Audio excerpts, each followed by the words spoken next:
I was 3 hours into restoring a 1967 Mustang carburetor when I heard my neighbor's shrill voice cutting through the pleasant hum of my workshop ventilation system. Looking back, that Saturday morning in late August would mark the beginning of the most absurd battle I'd ever fought in my suburban Phoenix neighborhood, and trust me, I'd seen my share of ridiculous homeowner disputes.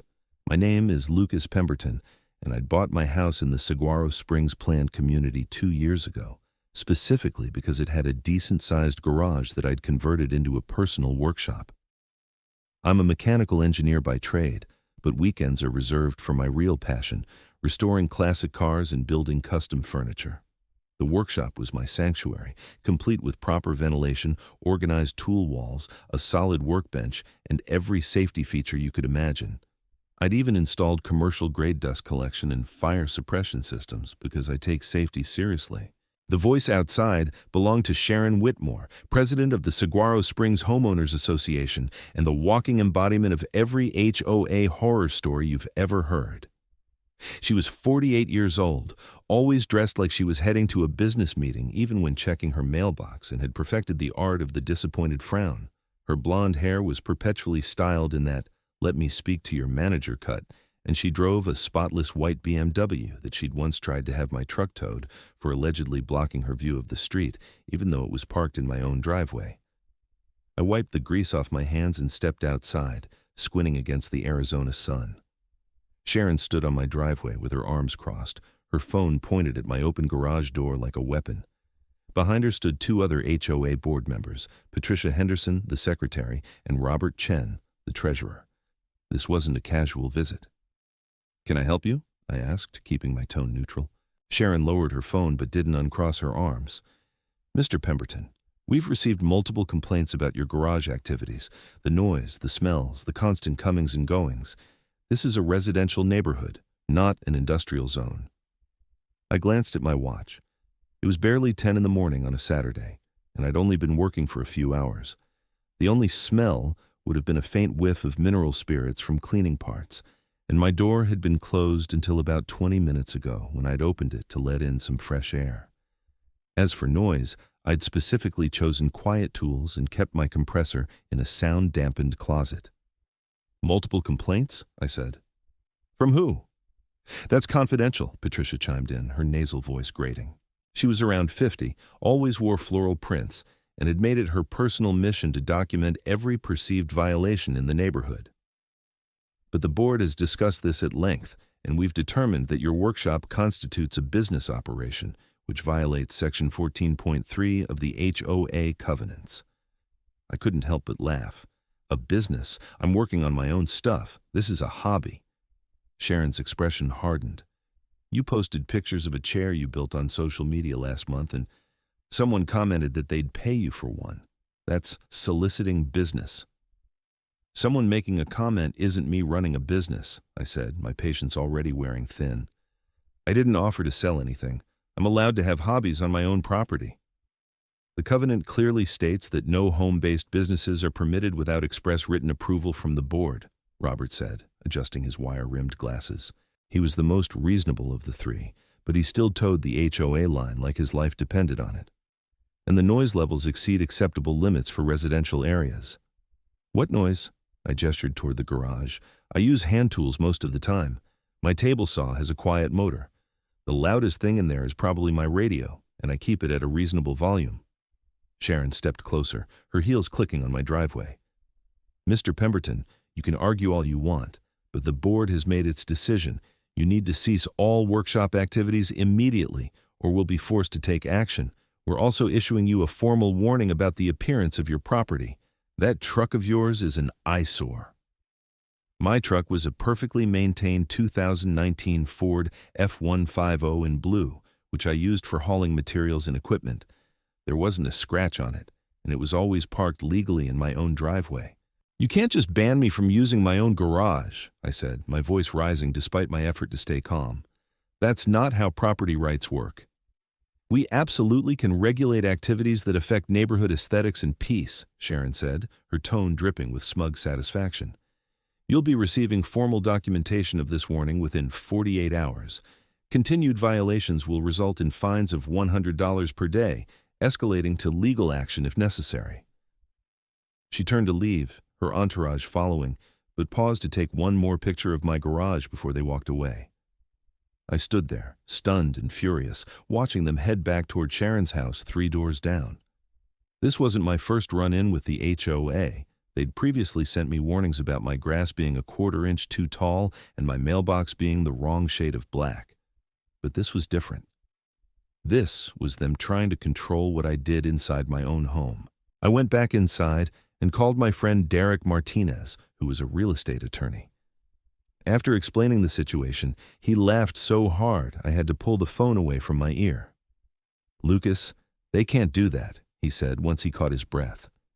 HOA covenants can regulate external appearances and some activities that create legitimate nuisances, but they can't ban you from having a hobby in your garage, especially if you're not actually running a business. Keep records of everything. Document when you work, what you're doing, noise levels if you can. If they try to fine you, we'll fight it. That conversation gave me some relief, but I knew Sharon wouldn't back down easily. She'd been on a power trip ever since being elected HOA president 18 months ago, and I'd watched her systematically target anyone who didn't fit her vision of the perfect neighborhood. The Johnsons got cited for having the wrong color flowers in their front yard. The Ramirez family was fined for parking their work van in their driveway overnight. Old Mr. Thompson got a warning because his lawn gnome was deemed inconsistent with neighborhood aesthetics. I spent the rest of that Saturday working in my garage with the door closed, but my enjoyment was ruined. Every few minutes I'd glance up, half expecting Sharon to appear with a decibel meter or something equally ridiculous. The formal warning arrived Monday morning via certified mail, exactly as threatened. It was 3 pages of dense text citing various HOA covenant sections, most of which had been stretched and twisted to somehow apply to my workshop.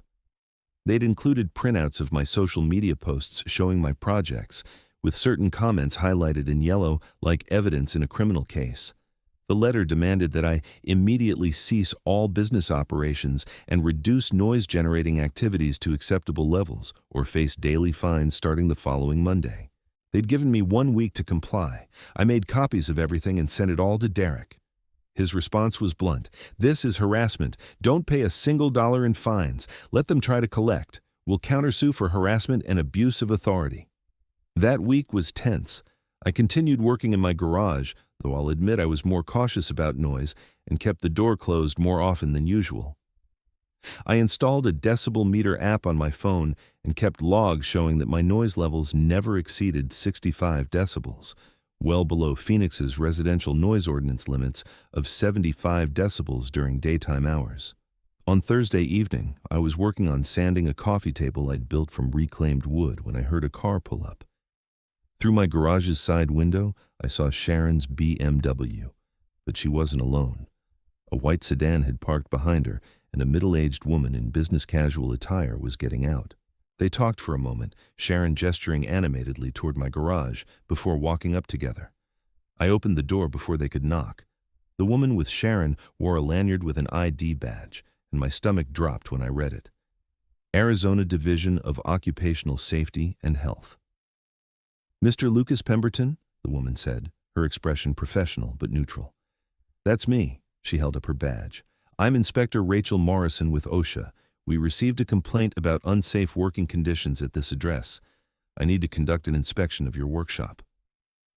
I stared at Sharon, who stood behind Inspector Morrison with barely concealed glee on her face. She'd actually called OSHA. The woman had called a federal agency because I had a hobby workshop in my garage. "Sure, come in," I said, stepping aside. "Though I should mention this isn't a business. It's my personal workshop." Inspector Morrison nodded and pulled out a tablet. "I'll need to verify that. The complaint indicated there was an employer operating a woodworking and automotive repair business with multiple safety violations." Sharon spoke up. "He's constantly got people coming and going, working at all hours. There are dangerous chemicals and loud equipment. Someone's going to get hurt." "Madam, I'll need to conduct my inspection," Inspector Morrison said, politely but firmly cutting Sharon off. "Please wait outside." Sharon's smug expression faltered. "But I filed the complaint. I should be present to point out the violations." "OSHA inspections are conducted independently," the inspector said. "You can wait on the property if you'd like, but not inside the workspace." I had to suppress a smile as Sharon reluctantly backed out of my garage, her lips pressed into a thin line of displeasure. Inspector Morrison spent the next 45 minutes going through my workshop with meticulous attention. She checked my fire extinguisher, my ventilation system, my electrical setup, my storage of chemicals and flammable materials, my safety equipment, and my general organization. I explained each piece of equipment, what I used it for, and walked her through my safety protocols. I showed her my eye protection, hearing protection, dust masks, and first aid kit. I demonstrated how my dust collection system worked and showed her the fire suppression system I'd installed. The whole time, she took notes on her tablet, her expression giving nothing away. Finally, she looked up at me. "Mr. Pemberton, do you employ anyone to work in this workshop?" "No," I said. "It's just me. This is my hobby." "Do you sell products or services from this location?" "No. Everything I make is for personal use or gifts for friends and family." "Do you have any employees, contractors, or workers of any kind who perform services here or report to you?" "No, nobody. It's just me working on my own projects." Inspector Morrison nodded slowly, then swiped through several screens on her tablet. "I see. Mr. Pemberton, I need to explain something. OSHA, the Occupational Safety and Health Administration, has jurisdiction over workplace safety. Specifically, we regulate employers and their responsibility to provide safe working conditions for their employees. If you're not an employer, if you don't have any workers, then OSHA has no jurisdiction here." The relief that washed over me was immediately followed by something close to vindication. "So there's no violation?" "There can't be a violation because OSHA regulations don't apply to personal hobby spaces," she said. "From what I can see, you've actually set up a very safe workspace. Better than many small businesses I inspect, honestly. But that's beside the point. OSHA only covers employers. You're not an employer, so this complaint was filed incorrectly. What happens now?" "I'll document that the complaint was unfounded and that no OSHA jurisdiction exists at this location," she said, already typing on her tablet. "The case will be closed. The person who filed the complaint will be notified." I walked Inspector Morrison back outside, where Sharon was waiting on my driveway, arms crossed and foot-tapping impatiently. The inspector approached her with a professional but noticeably cooler demeanor than she'd shown me. "Madam, I've completed my inspection," Inspector Morrison said. "There are no OSHA violations at this location because OSHA regulations don't apply. Mr. Pemberton is not an employer and has no employees.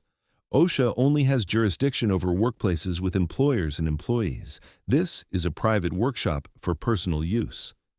Sharon's face went through several shades of red. "But he's running a business. He's making furniture and fixing cars." "For his own use," the inspector said, "which is not covered under OSHA regulations. Filing false reports wastes government resources and can result in consequences for the complainant. I strongly suggest you familiarize yourself with OSHA's actual jurisdiction before filing any future complaints." With that, Inspector Morrison handed me a document stating that the inspection found no jurisdiction and no violations, got in her car, and drove away. I stood there holding the paper, barely able to process what had just happened. Sharon remained rooted to my driveway, her face now fully flushed with anger and embarrassment. "This isn't over," she hissed. "The HOA will still fine you for running an illegal business." "I'm not running a business," I said, my patience completely exhausted. "And I've got an OSHA inspector's report now that confirms this is a personal workshop. You wasted a federal inspector's time because you don't like that I have a hobby. That's insane, Sharon." "We'll see what the board has to say about that." She spun on her heel and marched back to her BMW, slamming the door hard enough that I worried for the hinges. I went back inside and immediately called Derek, reading him the OSHA report over the phone.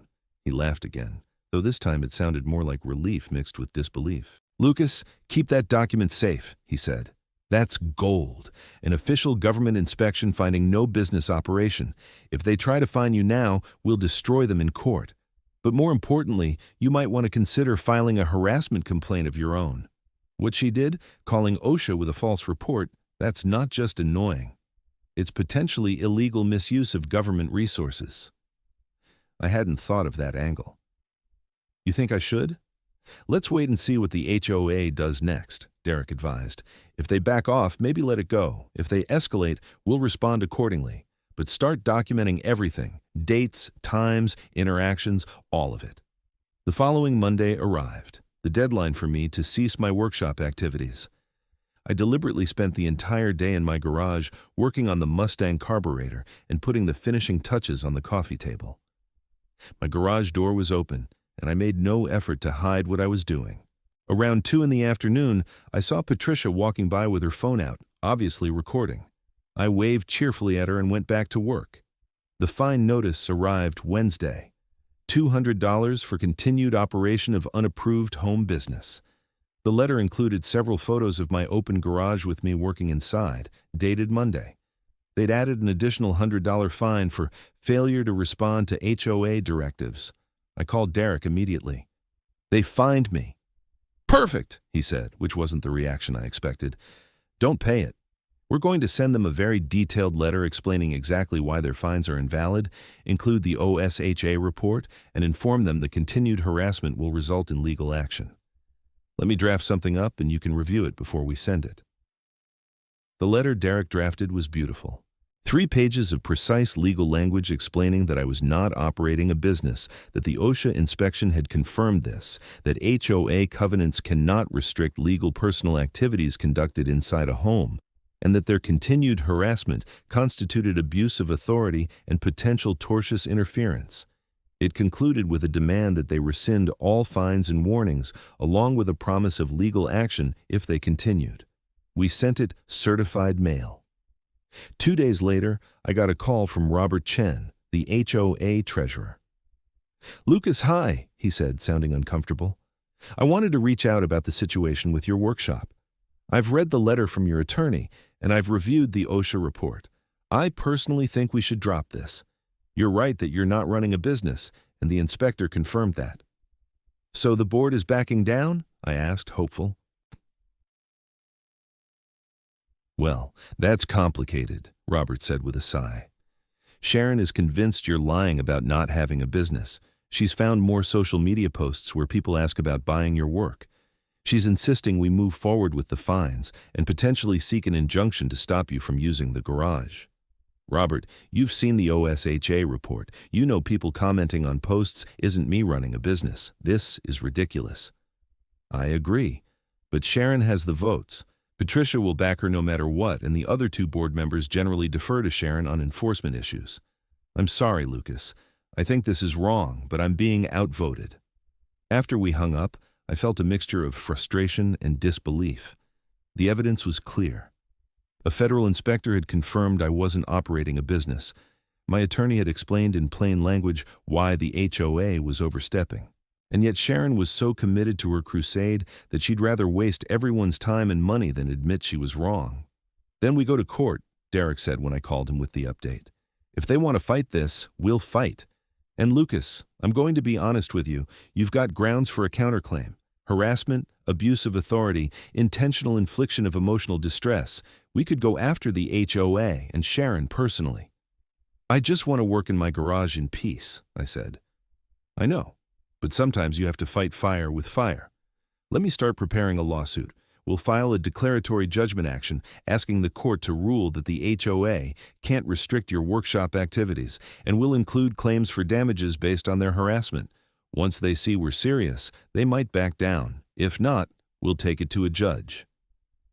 The next week brought more fines. Another $200 for the week, plus they'd started fining me $50 per day for daily violations.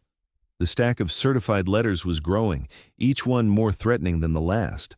They'd also sent a notice that the board was considering placing a lien on my property for unpaid fines. Derek filed our lawsuit in Maricopa County Superior Court the following Monday.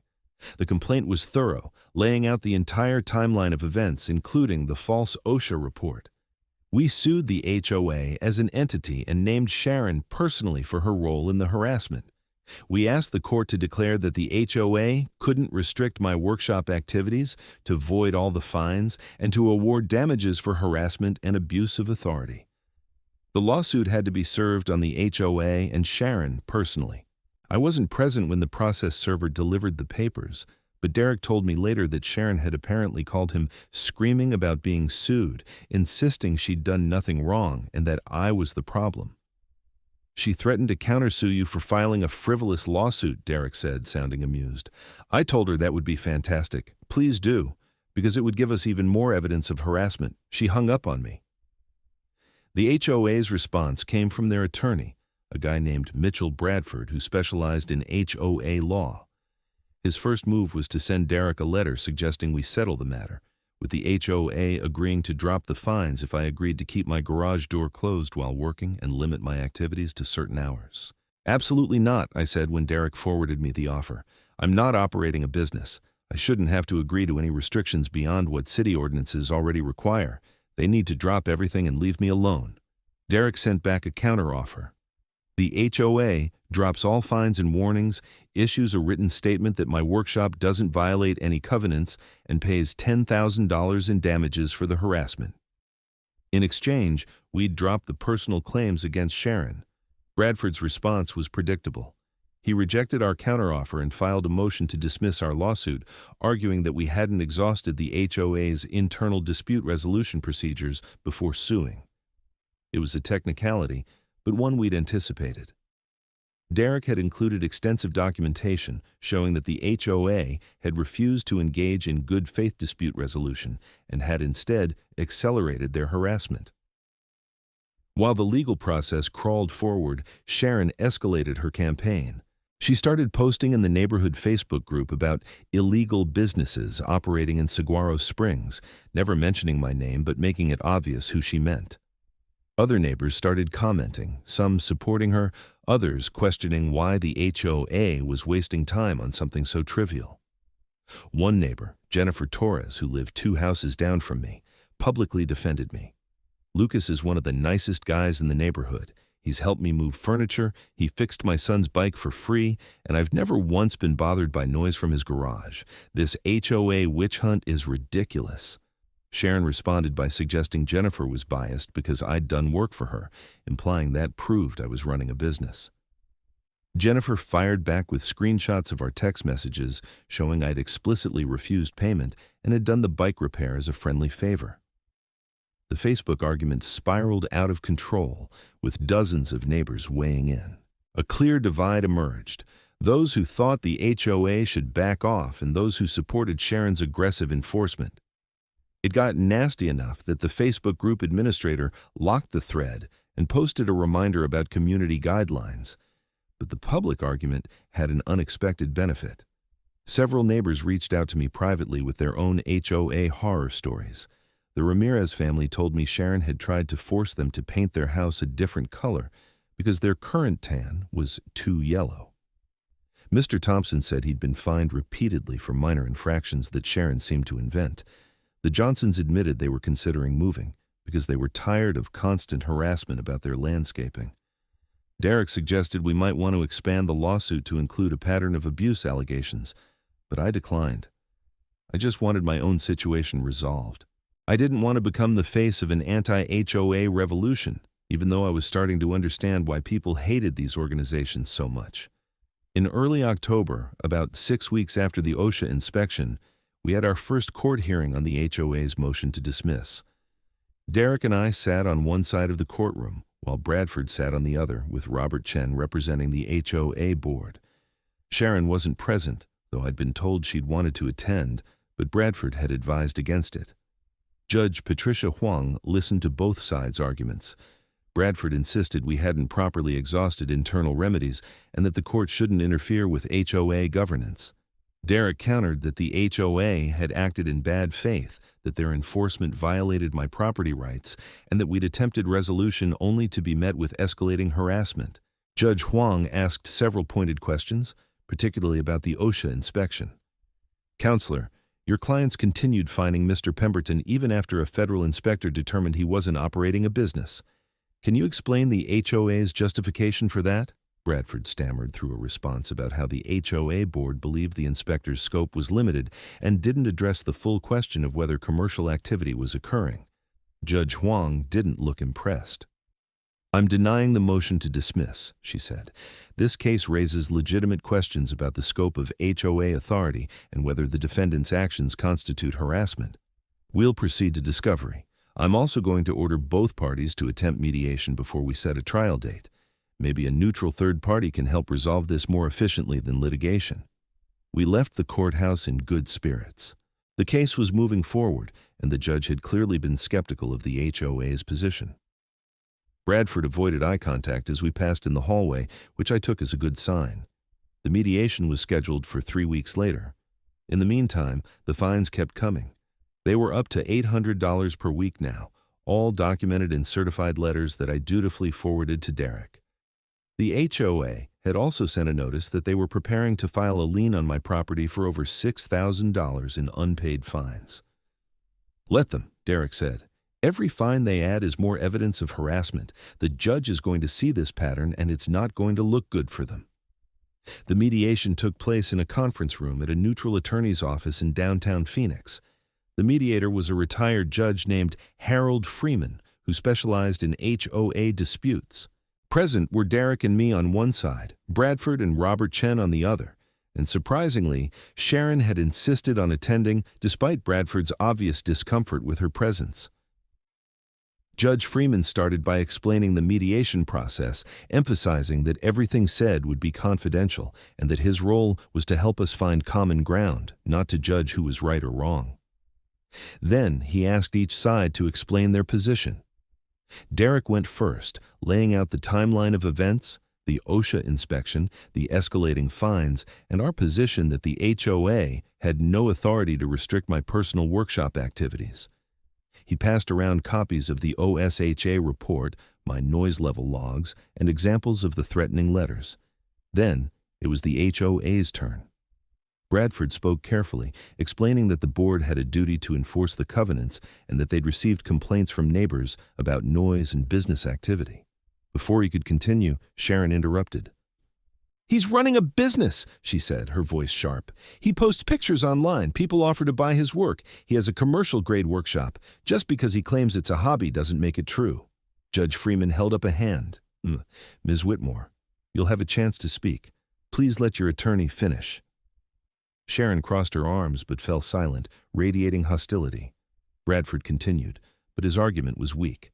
He couldn't dispute the OSHA report, couldn't provide evidence of actual business activity, and couldn't justify the escalating fines. When he finished, Judge Freeman turned to Sharon. "Ms. Whitmore, you filed the OSHA complaint?" "Yes," Sharon said. "I was concerned about safety violations. But the inspector found no violations and no jurisdiction because Mr. Pemberton isn't an employer. You understand that OSHA only covers employer-employee relationships?" Sharon's face flushed. "Well, I didn't know that at the time. I thought if someone had a dangerous workshop, OSHA would handle it. Did you research OSHA's jurisdiction before filing the complaint?" No, I assumed, it's a government safety agency. Why wouldn't they inspect a dangerous situation?" Judge Freeman made a note on his legal pad. "Let's talk about the complaints from neighbors. How many formal complaints has the board received about Mr. Pemberton's workshop?" Bradford looked uncomfortable. "The board has received various informal concerns." "How many formal written complaints?" Judge Freeman pressed. "I'd have to check the records, but I believe 3 or 4. "From how many different households?" Robert Chen cleared his throat. "Actually, I can answer that. We've received complaints from Ms. Whitmore herself and from Patricia Henderson, our secretary. No other homeowners have filed formal complaints." Judge Freeman looked up sharply. "So the board president and secretary filed complaints, and based on that, the board began fining Mr. Pemberton?" "There were also verbal complaints," Sharon insisted. "Multiple neighbors have told me about the noise." "But nobody else filed formal complaints?" Judge Freeman asked. Sharon didn't answer. The silence stretched uncomfortably until Judge Freeman suggested we take a break and he'd meet with each side separately. This was apparently how mediation worked, going back and forth between rooms to find potential settlement terms. During our private session, Judge Freeman was blunt. "You have a strong case. The HOA is overreaching, and Ms. Whitmore's involvement is problematic. She filed the OSHA complaint. She's the primary complainant, and she's driving the enforcement. This looks like personal harassment. That's what we've been saying, Derek replied. But litigation is expensive and time-consuming, Judge Freeman continued. Even if you win, which I think you would, you'll spend months in court and thousands in attorney fees. What would it take to settle this today? Derek looked at me. We'd discussed this scenario. They drop all fines and warnings. They issue a written acknowledgement that Lucas's workshop doesn't violate the covenants, and they agree not to pursue any further action related to his workshop activities. We'd also want a provision that if they violate the agreement, they'll pay our attorney fees. Judge Freeman nodded. That seems reasonable. Let me see what I can do. He left, and Derek and I waited for nearly 30 minutes. When Judge Freeman returned, he looked frustrated. Ms. Whitmore is refusing to agree to any settlement that doesn't include restrictions on your workshop activities, he said. She wants you to keep the garage door closed at all times, limit your work to specific hours, and prohibit any power tools on weekends. She's insisting that these terms are necessary to protect the neighborhood. That's insane, I said. City noise ordinances already regulate hours. She's just trying to punish me. I agree, Judge Freeman said, and I told them as much. Mr. Bradford seems inclined to settle on your terms, but Ms. Whitmore has the votes on the board. She's threatening to remove him as the HOA's attorney if he agrees to settle without restrictions. Derek and I looked at each other. Then I guess we're going to trial, Derek said. Judge Freeman tried for another hour to broker a compromise, but Sharon wouldn't budge. She was absolutely convinced I was running a business and that she had every right to shut it down. The mediation ended with no agreement, and Judge Freeman filed a report with the court stating that the parties had participated in good faith but couldn't reach a settlement. The trial date was set for January, about 3 months away. In the meantime, discovery began. Derek served the HOA with requests for all documents related to complaints about my workshop, all communications between board members about my case, and all records of HOA enforcement actions against other homeowners over the past 3 years. What came back was enlightening. The HOA's records showed that in the 2 years since Sharon became president, enforcement actions had increased by over 300%. She'd personally filed or initiated nearly 70% of all complaints. The records also showed that the only formal complaints about my workshop came from Sharon and Patricia. Everything else was just Sharon claiming unnamed neighbors had spoken to her. More importantly, we found emails between Sharon and Patricia discussing me specifically. In one email from July, before any of this started, Sharon wrote, "The Pemberton property is becoming an eyesore with that truck always parked outside and the garage constantly open. We need to find a way to force him to clean up his act. People like him bring down property values." In another email from August, right after the OSHA inspection, Sharon wrote, "The inspector was useless. We need to hit him hard with fines until he either complies or moves. I will not have this neighborhood turned into a commercial district on my watch." Derek was thrilled.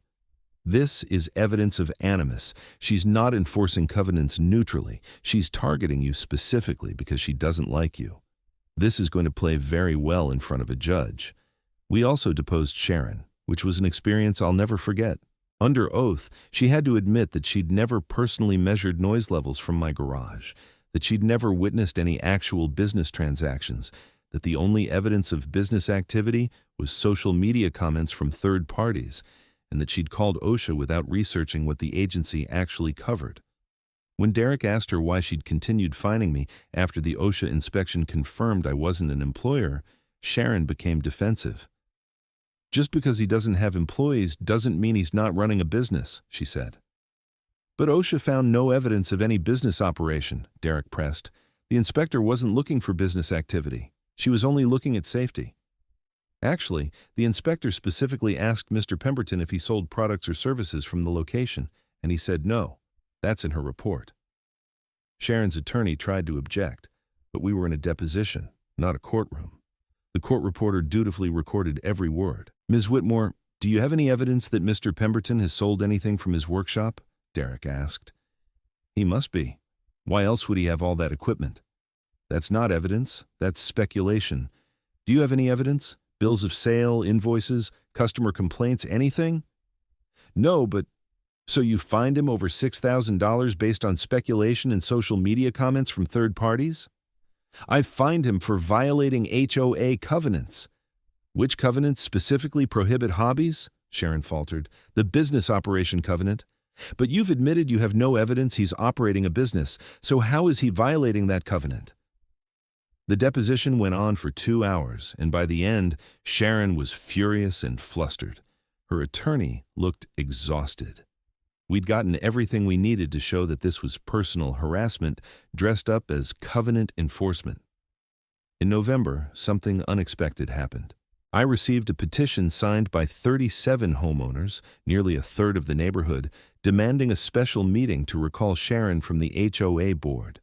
The petition cited abuse of authority, harassment of homeowners, and misuse of HOA resources. Jennifer Torres was listed as the primary organizer. I called Jennifer immediately. Did you really get 37 signatures? 39 now, she said proudly. People are tired of Sharon's nonsense, Lucas. Your situation was the last straw. She's been terrorizing this neighborhood for 2 years, and everyone's scared to speak up because they don't want to be her next target.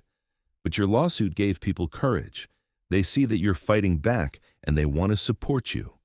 The recall meeting was scheduled for mid-November. According to the HOA bylaws, Sharon would have the opportunity to defend herself, and then homeowners would vote on whether to remove her from the board. A simple majority was required. Sharon, of course, was livid. She sent an email to every homeowner claiming that the recall was orchestrated by me as retaliation for legitimate covenant enforcement. She accused Jennifer of being manipulated and suggested that anyone who voted for the recall was supporting the destruction of property values. The email backfired spectacularly.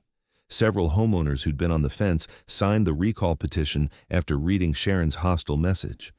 By the time of the special meeting, the petition had 46 signatures. The meeting was held at the community clubhouse on a Tuesday evening. The room was packed with at least 70 homeowners, an unprecedented turnout. The HOA board sat at a table in the front, with Sharon in the center looking like she was preparing for battle. Jennifer and the other petition organizers sat in the first row. Derek had advised me to attend but keep a low profile, so I sat in the back. Robert Chen, as treasurer and the most neutral board member, ran the meeting. He explained the recall process, then gave Jennifer 5 minutes to present the case for recall.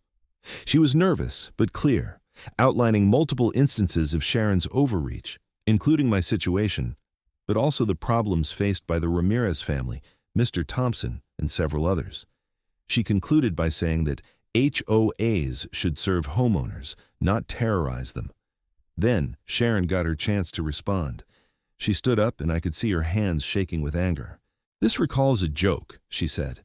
"It's being driven by people who want to violate our covenants without consequences. I have done nothing but enforce the rules that we all agreed to when we bought our homes. If you don't like the rules, you shouldn't have bought in an HOA community." She pointed toward the back of the room, toward me.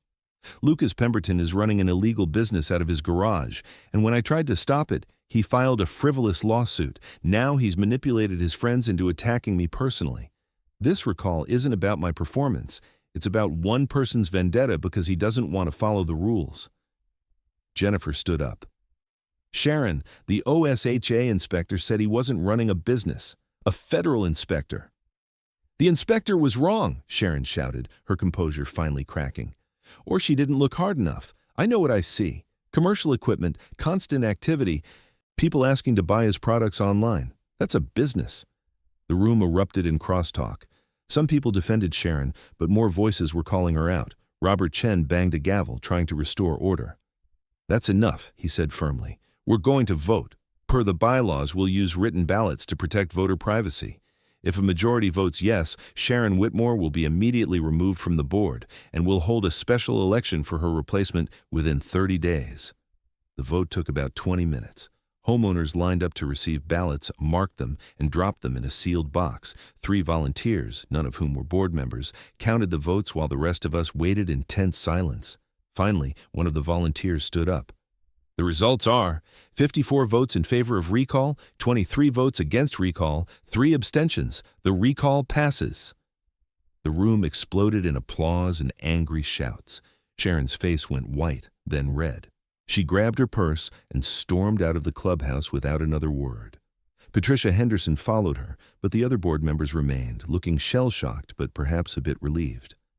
After the meeting, several neighbors came up to thank me and apologize for not speaking up sooner. Mr. Thompson shook my hand vigorously. You did what the rest of us were too scared to do. Thank you. I drove home that night feeling vindicated but also exhausted.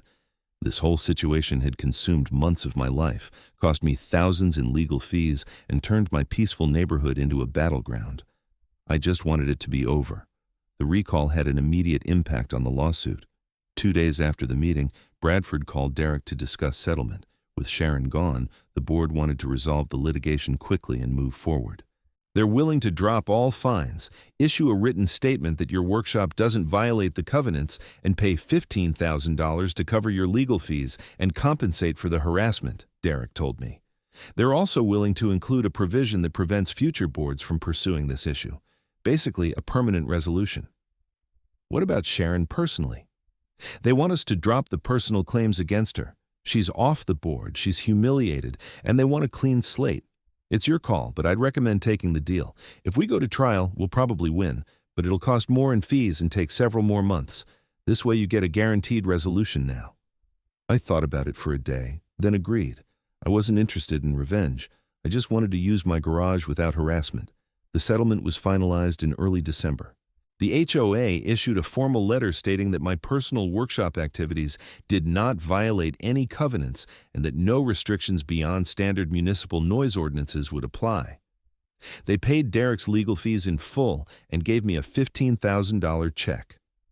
All fines were voided and the threatened lien was withdrawn. In exchange, I agreed to drop all claims against the HOA and Sharon personally. The settlement included a non-disparagement clause, but Derek had negotiated it to only prevent false statements, not truthful accounts of what happened. The day the settlement check arrived, I took a photo of it and texted Derek, "Thank you for everything. This never should have gotten this far, but I'm glad you had my back." His response, "Pleasure working with you. Go build something in that workshop without worrying about Karren HOA presidents." Christmas came and went. The neighborhood held a holiday party at the clubhouse, and for the first time in months, the atmosphere was relaxed.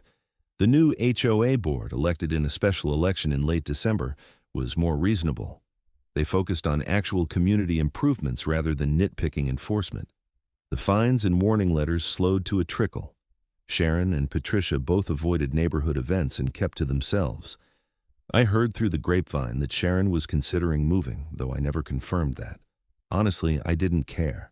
She was no longer in a position to harass me or anyone else, and that was enough. In January, I finished restoring the Mustang carburetor and got the car running perfectly. I posted a video of it starting up on my social media, and sure enough, someone commented asking if I did restoration work for hire. I politely replied that it was just a hobby and I didn't take commissions. The comment made me smile, though, thinking about how much trouble such innocent interactions had caused. I also finished the coffee table that had been sitting partially done in my garage for months. It turned out beautifully, solid walnut with hand-cut dovetail joints and a smooth oil finish. I gave it to Jennifer Torres as a thank you gift for organizing the recall petition. She cried when I delivered it, insisting it was too much, but I told her she'd done more for me than she realized. Life returned to normal. I worked in my garage most weekends, sometimes with the door open to let in the Arizona winter air, sometimes closed when I was doing dustier work. I fixed a neighbor's lawnmower, helped another neighbor build a bookshelf for his kid's bedroom, and started planning my next restoration project, a 1972 Chevy pickup that I'd found for sale on Craigslist. The experience changed how I viewed HOAs, though. I'd been relatively neutral before, seeing them as a necessary evil for maintaining neighborhood standards. Now, I understood how easily they could become tools for petty tyrants to exercise power over their neighbors. The rules existed ostensibly to protect property values, but in practice, they enabled harassment of anyone who didn't conform to one person's vision of perfection. I also learned that standing up to bullies, even bureaucratic ones, was worth the effort. If I had backed down, paid the fines, and stopped using my workshop, Sharon would have moved on to her next target. The Ramirez family would still be getting harassed about their house color. Mr. Thompson would still be fighting over lawn gnomes. By fighting back, I'd not only protected myself, but also helped break Sharon's grip on the neighborhood. Derek and I stayed in touch. He sent me a bottle of good whiskey for Christmas with a note, "To fighting the good fight and winning." I appreciated the sentiment, though honestly I'd have preferred never to fight at all. In February, about 6 months after the whole mess started, I was in my garage working on stripping paint from the Chevy pickup's hood when someone knocked on the open door.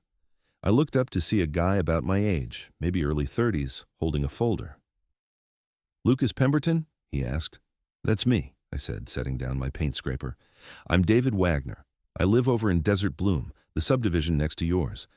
I heard about your situation with your HOA, and I'm dealing with something similar. My HOA is trying to fine me for parking my motorcycle in my driveway. I was hoping you could give me some advice, maybe your attorney's contact information." I wiped off my hands and invited him in. We talked for over an hour. His situation was different in the details, but similar in spirit. An overreaching HOA board targeting him for something that wasn't actually prohibited by the covenants. I gave him Derek's contact information and walked him through the key lessons I'd learned about documentation, knowing your rights and not backing down from bullies. After David left, I realized that my experience, as frustrating and exhausting as it had been, might actually help other people facing similar situations. There was something satisfying about that, the idea that standing up to Sharon's harassment could have ripple effects beyond just my own case. As spring arrived and Phoenix heated up again, I found myself spending more time in my garage during the early mornings and evenings when it was cooler. The new HOA board had approved a proposal to add more community events, including a neighborhood garage sale and a summer barbecue series. The atmosphere in Saguaro Springs had shifted from fearful compliance to something more relaxed and neighborly. One Saturday in April, I was installing new brake lines on the Chevy when Robert Chen stopped by. He'd remained on the HOA board as treasurer after Sharon's recall. "Hey, Lucas," he said, looking a bit uncomfortable. "I wanted to apologize personally. I should have pushed back harder against Sharon. I knew what she was doing to you was wrong, but I went along with it because it was easier than fighting her. That was cowardly, and I'm sorry." I straightened up, surprised by the direct apology. "Thanks, Robert. I appreciate that." "The board's different now," he continued. "We're trying to focus on actual community issues instead of nitpicking enforcement. If you have any suggestions for things we could be doing better, I'd like to hear them." We talked for a while about ways the HOA could be more responsive to homeowners and less adversarial. Robert took notes and seemed genuinely interested in making improvements. It was a stark contrast to the hostile relationship I'd had with Sharon's board. After Robert left, I went back to work, feeling more settled than I had in a year. My garage was mine again. My hobby was my hobby, not evidence of imaginary crimes, and my neighborhood felt like a community rather than a police state. That evening, I sat on my back patio with a beer, watching the sunset over the Arizona desert. The Mustang was running beautifully, the coffee table I'd built was being enjoyed by a friend, and the Chevy restoration was progressing nicely. My legal battle was over, the harassment had stopped, and life had returned to the peaceful routine I'd wanted all along. Looking back, the whole experience seemed almost absurd.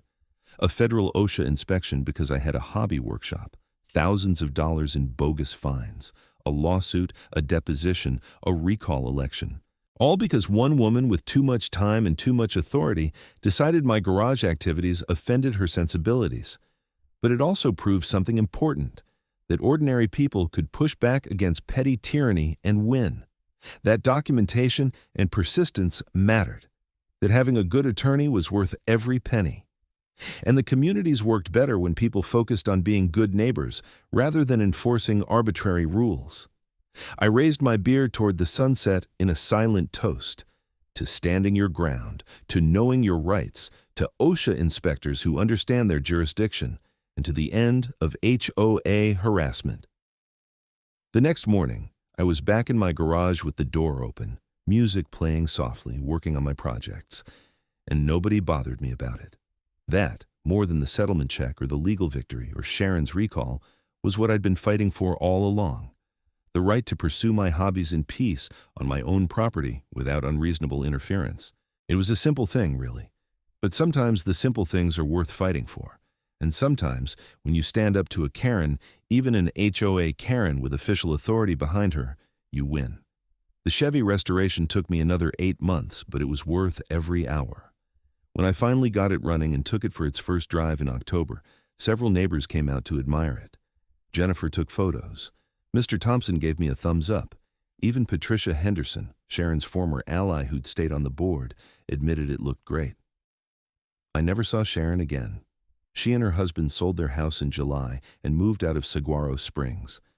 I heard they'd bought a house in a non-HOA neighborhood, which I found deeply ironic.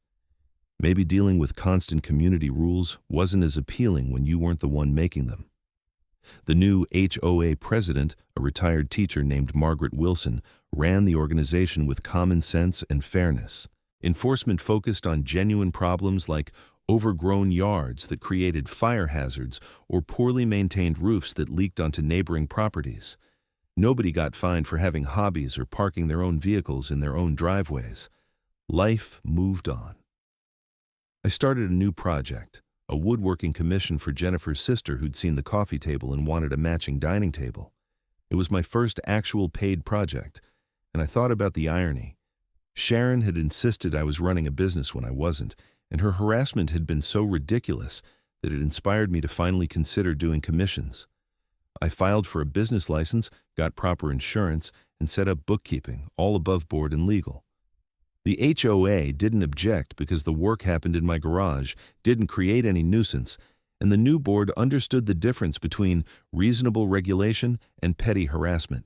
Derek thought the whole thing was hilarious when I told him. So Sharon was wrong, then right, then wrong again because her being wrong made her eventually right? That's some quality irony. Life's weird, I agreed. In December, almost exactly a year after the settlement, the neighborhood held a holiday party. The turnout was huge, the atmosphere was festive, and for the first time since I'd moved to Saguaro Springs, the community actually felt like a community. People laughed, shared food, and talked about plans for improving the neighborhood in positive ways rather than complaining about violations. I brought a handmade wooden toy chest I'd built as a raffle prize. It was won by a family with 3 young kids who were thrilled. The father came up to me afterward and asked for my business card. I gave him one, professionally printed, with my workshop's new name, Pemberton Custom Woodworking. "I heard you fought the HOA and won," he said. "That took guts. We need more people like you around here." I thanked him, but honestly, I didn't feel particularly heroic. I just wanted to use my garage without being hassled. The fact that it turned into a legal battle and a neighborhood political struggle wasn't because I was brave or principled. It was because Sharon Whitmore couldn't accept that her authority had limits. But maybe that was the lesson. Sometimes defending basic rights doesn't require courage. It just requires refusing to back down when someone tries to take those rights away. Sharon thought she could bully me into submission with her HOA authority. She was wrong. And when she escalated to calling OSHA, she discovered that government agencies actually have rules about what they can and cannot regulate. Her ignorance of OSHA's jurisdiction became the turning point that exposed her entire campaign as baseless harassment. As I drove home from the holiday party that night, past houses decorated with lights and inflatable snowmen, I felt grateful for how things had turned out.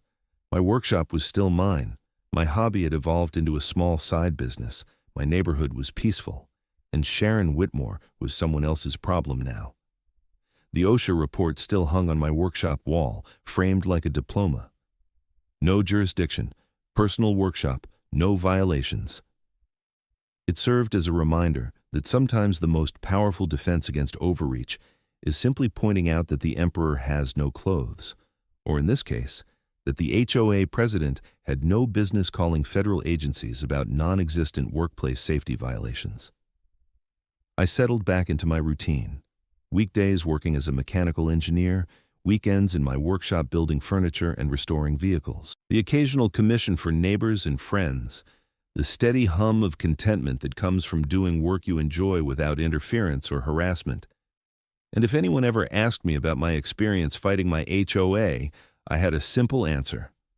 Know your rights, document everything, and never let petty tyrants convince you that their authority extends beyond what the law actually allows. That advice, born from months of frustration and conflict, was probably the most valuable thing to come out of the whole mess. Well, that and the $15,000 settlement check, which I'd used to upgrade my workshop equipment and fund the Chevy restoration. The workshop hummed with activity. The neighborhood thrived without Sharon's iron fist. And somewhere in Arizona, in a non-HOA neighborhood, Sharon Whitmore learned that sometimes people fight back. And sometimes they win. I hoped she'd learned something from the experience, but honestly, I didn't much care. She was no longer my problem. The sun rose on another Arizona morning, and I headed to my garage to work on a custom bookshelf order.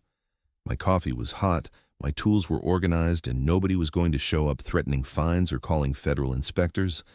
Life was good, and my garage door was wide open.